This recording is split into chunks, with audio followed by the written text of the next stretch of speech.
Blood dripped from her forehead onto the cold hospital floor, but no one moved. Not the nurse who glanced and turned away. Not the receptionist tapping her keyboard. Minutes passed, and then an officer's voice thundered through the ER doors. The room froze. His eyes locked onto his wife slumped in the plastic chair. The silence cracked open into chaos. Medical staff scrambled. A doctor finally approached, but it was too late, because this wasn't just any woman. This was a black CEO, and her husband was law enforcement. This is the story of a system exposed and a hospital forced to reckon. Comment your city if you're watching now. Talia Monroe had built her life from the ground up, one calculated risk at a time. Raised in Detroit, she rose above a childhood of food stamps and broken sidewalks, graduating, top of her class from Howard, and later earning an MBA from Stanford. At just 34, she was the youngest black female CEO of a multi-million-dollar biotech startup focused on women's health. Her name echoed through boardrooms. Her face, once unseen, now graced Forbes features and industry panels. On a rainy Tuesday, Talia flew into Raleigh for a keynote at a healthcare equity summit. She wore her signature navy suit and carried the quiet confidence of someone used to being the only black woman in the room and commanding it. That evening, she planned a quiet dinner alone, then red-eye back to D.C. to make her morning investor call. But fate never checked calendars. A rideshare driver, distracted by a text, ran a red light and clipped her side. Her body jolted forward, head smashing against the doorframe. Dazed, she staggered from the car, a thin ribbon of blood trailing down her cheek. She declined an ambulance, opting instead for a quick visit to the nearest ER. Talia walked into the hospital reception alone. No assistant, no press badge, just another woman with an injury. But to them, she wasn't just another woman. She was a black woman, not crying and not yelling, just waiting. And sometimes, waiting while black means waiting forever. Something in the air shifted the moment she entered. A hesitation, a second glance, a quiet decision to delay. But no one said the word. And Talia? She assumed the system she helped build would now serve her. She had no idea.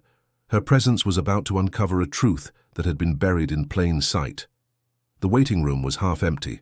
A man with a broken wrist was seen within minutes. Teenager with a sprained ankle was called next. Talia sat silently, clutching a tissue to her bleeding forehead. She gave her insurance at check-in. She mentioned head trauma. However, no triage nurse assessed her. No one asked about her symptoms. Her seat remained cold and untouched. 45 minutes passed. Her vision blurred slightly when she looked at the fluorescent lights. She shifted in her seat, disoriented, nauseated. Still, she said nothing. She'd been trained to wait politely, to prove herself worthy of being helped, like it was a test she had to pass. The receptionist avoided eye contact. Nurses walked by without acknowledging her. One doctor glanced at her file on the screen and then walked away. No alerts, no urgency. Talia's phone buzzed. Her husband, Marcus, a decorated police officer, was calling. She answered, voice unsteady.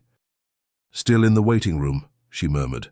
Marcus didn't say much, but the line went silent for a beat. Then, "I'm coming." Exactly 12 minutes later, the double doors to the ER burst open. Marcus didn't yell. He didn't make a scene. He walked in with a presence that turned heads. The badge clipped to his belt glinted under the hospital lights. He stopped when he saw her. Blood still trickled from the cut above her eyebrow. Her hands trembled. That moment, the contrast between the silent disregard and sudden panic was stark. A nurse finally approached. A wheelchair appeared. Staff murmured apologies, explanations, and lies wrapped in medical jargon. But Marcus had already seen what he needed to see. He asked for the hospital administrator. Security was called, ironically, by the same people who had ignored his wife for nearly an hour.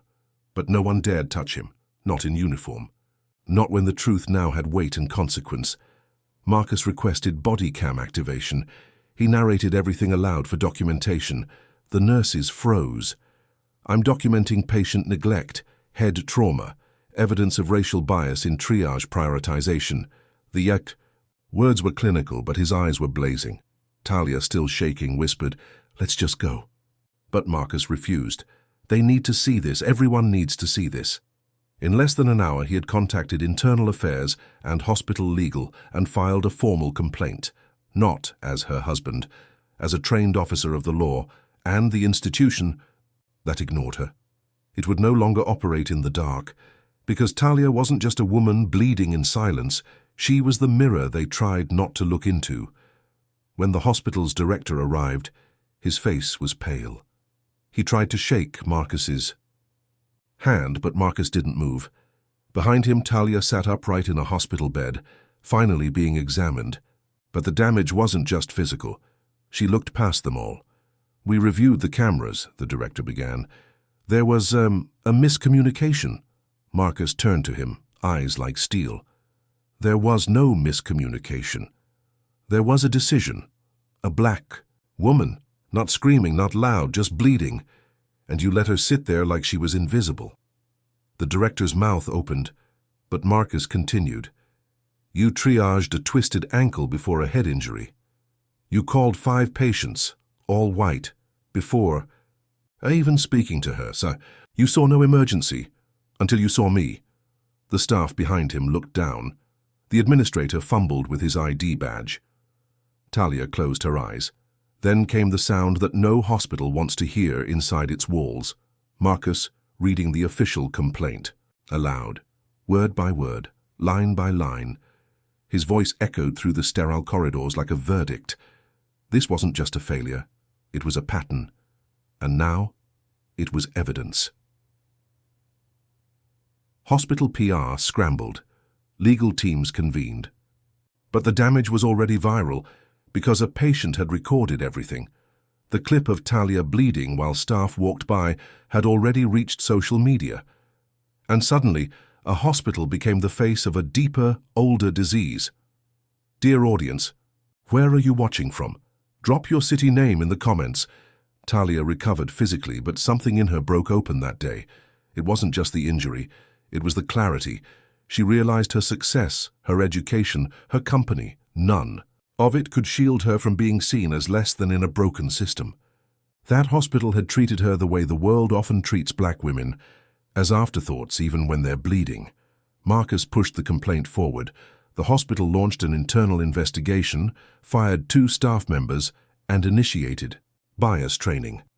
But it was too late to undo the moment Talia was made to feel invisible in a place meant to heal. Talia used the experience to launch a new non-profit, ER Watch, a platform collecting data on racial disparities in emergency room triage. She gave keynote talks, not just on biotech anymore, but on visibility, on bias, on the cost of being unseen until it's too late. This wasn't an isolated story. It was a reflection. The story of a woman ignored until her proximity to power made her visible. The story of how silence can wound as deeply as violence. Because sometimes, being a black woman in America means you can be brilliant, bleeding, and still left to wait while others are treated first. How many more must bleed in silence before the world stops pretending it doesn't see? Thanks for watching. Subscribe to our channel for more powerful stories and fresh videos.